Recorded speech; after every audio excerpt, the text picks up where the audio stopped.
Is not ordinary person now. Ambedkar ఈరోజు నిన్న రాజ్యసభలో మాట్లాడుతూ మోడీ కూడా మాట్లాడాడు అంబేద్కర్ గురించి. అంబేద్కర్ లేకపోతే ఈ నిమ్న వర్గాలకి రాజకీయ రిజర్వేషన్స్ లేవు, నెహ్రూ రిజర్వేషన్స్ ఇవ్వద్దని ఆయన ఒక నోట్ తీసి మాట్లాడారు రికార్డ్స్ నుంచి. అంటే ప్రధానమంత్రిలో గుర్తుపెట్టుకుంటూ ఉంటే విజయవాడలో ఉన్నటువంటి బుక్కా పకీర్లు వాళ్ళు విమర్శిస్తే వాళ్ళన్నిటికీ మేము సమాధానాలు చెప్పాలన్నా? అయితే ఇక్కడ మీరు విద్యా దీవెన గురించి ఇవన్నీ మాట్లాడినప్పుడు చాలా కీలకమైనటువంటి ఇంకొక అంశం కనిపిస్తుంది. దాంట్లో మీరు కూడా చాలా ప్రముఖ పాత్ర పోషించారు. గవర్నమెంట్ స్కూల్ విద్యార్థులకు ఇంగ్లీష్ మీడియంలో బోధన అనేది. ఆ పథకం నేను పాదయాత్ర చేస్తున్నప్పుడు, ఓదార్పు యాత్రలో ఉన్నప్పుడు చాలామంది తల్లులు నా దగ్గరకు వచ్చి అడిగారు కాబట్టి నేను దాన్ని ఇంప్లిమెంట్ చేస్తున్నానని జగన్ చెప్పారు. ఆ నేపథ్యంలోనే మీరు 13 జిల్లాలు, అప్పుడు ఉన్నటువంటి ఉమ్మడి 13 జిల్లాల్లో చాలా ఎక్స్టెన్సివ్గా తిరిగొచ్చారు.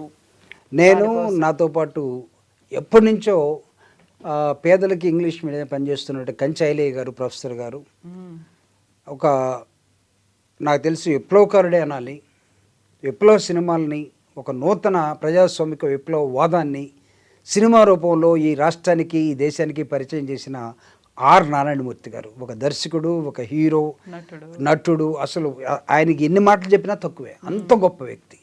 మేము ముగ్గురం కలిపి జగన్మోహన్ రెడ్డి గారు ఎప్పుడు ప్రభుత్వ పాఠశాలల్లో ఇంగ్లీష్ మీడియాన్ని పెడుతున్నాను అన్నాడో ఆ రోజు నుంచే మేము ముగ్గురం కూడా రాష్ట్రం అంతా తిరిగే కార్యక్రమాన్ని, నేను చీఫ్ గెస్ట్లుగా రమ్మంటే పాపం వాళ్ళిద్దరు పెద్ద మనసుతోటి వచ్చి ప్రతి మీటింగ్లో ఇంగ్లీష్ మీడియం ఉండాల్సిన అవసరం ఉందని మాట్లాడిపోయారు.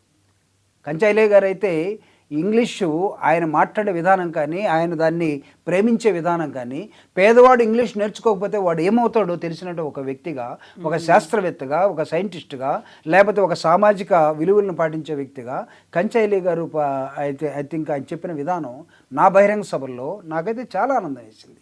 ఆర్ నారాయణమూర్తి గారు అయితే తన విప్లవ సాహిత్యంతో, పాటలతోటి ఆ ఇంగ్లీష్ మీడియం ఉంటే ఎలా ఉంటుందనేది ఉర్రు తొలగించిన స్టేజెస్ ఎందుకు కల్పించాల్సిన అవసరం ఉందని. అంటే ఎంతకాలం ఇప్పటికే 76 సంవత్సరాలు అయిపోయింది భారతదేశానికి స్వతంత్రం వచ్చని చెప్పుకుంటాం. నిన్నే మోడీ గారు చెప్తున్నారు 1947లో స్వతంత్రం వచ్చింది, 2047లో 100 సంవత్సరాలు అవుతుంది, అప్పుడు మనం డెవలప్డ్ కంట్రీస్ సరసన చేరుతామట. అంటే నీకన్నా 2 సంవత్సరాలు వెనక స్వతంత్రం తెచ్చుకున్న చైనా మనకు 47లో వస్తే 49లో వాళ్ళకి వచ్చింది. ప్రపంచ మార్కెట్ని మొత్తాన్ని కూడా, ప్రపంచాన్ని షేక్ చేస్తున్న నేపథ్యంలో చైనా ఉంటే, చిన్న దేశం వియత్నాం విప్లవ ఉద్యమాలని, విప్లవాలని పరిచయం చేసినటువంటి కంబోడియా కానీ, వియత్నాం కానీ, లేకపోతే సౌత్ కొరియా కానీ, నార్త్ కొరియా కానీ ప్రపంచాన్ని ఏలుతూ ఉంటే 130-140 కోట్ల జనాభా ఉన్న భారతదేశం ఇంకా డెవలప్డ్ కంట్రీస్ ఎంతకాలం ఉంటుంది? ఇది పాలకుల వైఫల్యం కాదా? ఇంతకాలం పరిపాలించినటువంటి పాలకులు, అది ఏ రాజకీయ పార్టీ అయినా కానివ్వండి, జగన్మోహన్ రెడ్డి గారి లాగా ఒక్క ప్రధానమంత్రి ఆలోచించున్నా, రాజశేఖర రెడ్డి గారి లాగా, జగన్మోహన్ రెడ్డి గారి లాగా ఒక్క ముఖ్యమంత్రి ఆలోచించున్నా మనం ఎప్పుడూ అద్భుతంగా ఉండేవాళ్ళం కదా. అంటే 76 సంవత్సరాలకి ఇప్పుడు పురుడు పోసుకున్నటువంటి ఈ నూతన పందా విధానం, ఈ ఆవిష్కరణలు ఎందుకు తట్టుకోలేకపోతున్నారు?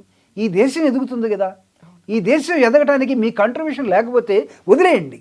మీ అన్ని ఫ్యూడల్ మనస్తత్వాలు, మీ వర్గాలు తప్ప, మీ బంధువులు తప్ప, మీ మనుషులు తప్ప 80%గా ఉన్న పేదలను మీరు ఎప్పుడు పట్టించుకోలేదు. కానీ 80% కోసం వచ్చినటువంటి జగన్మోహన్ రెడ్డి గారు ఈరోజు పేదవాడికి ప్రభుత్వ పాఠశాలలో ఇంగ్లీష్ మీడియం ఇంట్రడ్యూస్ చేస్తున్నానంటే మీరు హైకోర్టుకి వెళ్ళారు.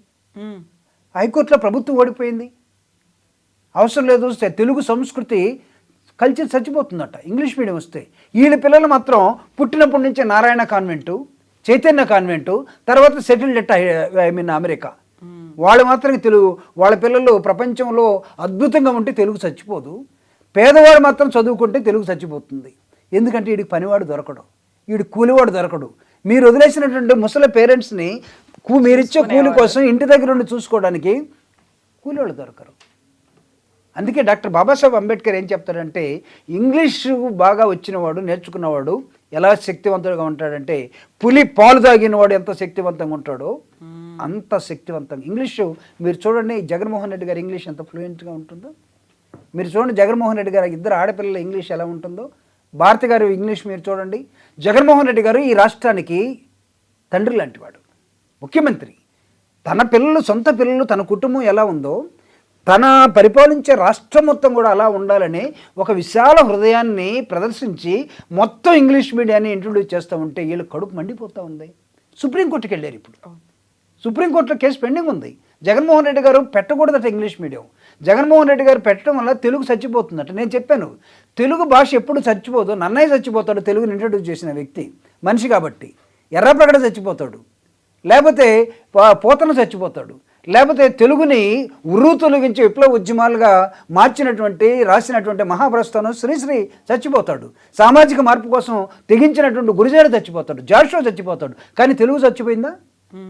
భాష ఎలా చచ్చిపోతుంది? మీరు భాష మీద అడ్డు చూయించి తెలుగు ఇంగ్లీష్ని పేదవాళ్ళకి ఇంట్రొడ్యూస్ చేయకూడదంటే జగన్మోహన్ రెడ్డి ఏం చెప్పాడంటే, సుప్రీంకోర్టులో ఓడిపోయినా నా రాష్ట్రంలో సిబిఎస్ఈ సిలబస్ ఇంట్రొడ్యూస్ చేస్తాను. ఎవడు అడ్డుకుంటాడో అడ్డుకోమన్నాడు. నోరు మూసారు అందరూ. ఈరోజు అదే కాదు, ఎస్సీఆర్టీని ఇంట్రొడ్యూస్ చేసి దానికి ఇంటర్నేషనల్ కరికులం ఉండే ఒక ఐబీ అనే దాన్ని తీసుకొచ్చి ఈరోజు పుట్టిన బిడ్డ అద్భుతంగా చదువుకొని పేదంటి పిల్లలు ప్రపంచాన్ని ఏలటం ఎలాగో నేర్పే ఒక కరికులాన్ని జగన్మోహన్ రెడ్డి గారు ఇంట్రొడ్యూస్ చేశారు. దేశంలో ఎక్కడ లేదు. ఒక పక్క అంబేద్కర్ని అర్థం చేసుకొని తరతరాలుగా తొక్కబడినటువంటి ఒక జాతిని, తరతరాలుగా అట్టడికి మీరు నెట్టినటువంటి అనేకమైన వర్గాల్ని సమానత్వం కోసం రాజ్యాంగంలో రాసుకున్నటువంటి సోషలిస్ట్ సమాజం ఏర్పడటం కోసం అంతరాలను తీసేసి సమాంతరమైన నిర్మాణం కోసం జగన్మోహన్ రెడ్డి గారు పనిచేసే క్రమంలో పెట్టినటువంటి విగ్రహం అది. తనకు అందినటువంటి ప్రజలు ఇచ్చినటువంటి ఒక అధికారాన్ని ఉపయోగించి ఈ రాష్ట్రం ఎదగాలంటే, ఈ దేశం ఎదగాలంటే ఏ మాత్రం కూడా ఆలోచించకుండా పెద్ద ఎక్కువ బడ్జెట్ ఎడ్యుకేషన్కి, హెల్త్కి ఇచ్చేసి చేస్తున్న జగన్మోహన్ రెడ్డి గారిని మీరేమి విమర్శిస్తున్నారు? ప్రజలు ఊరుకుంటారా?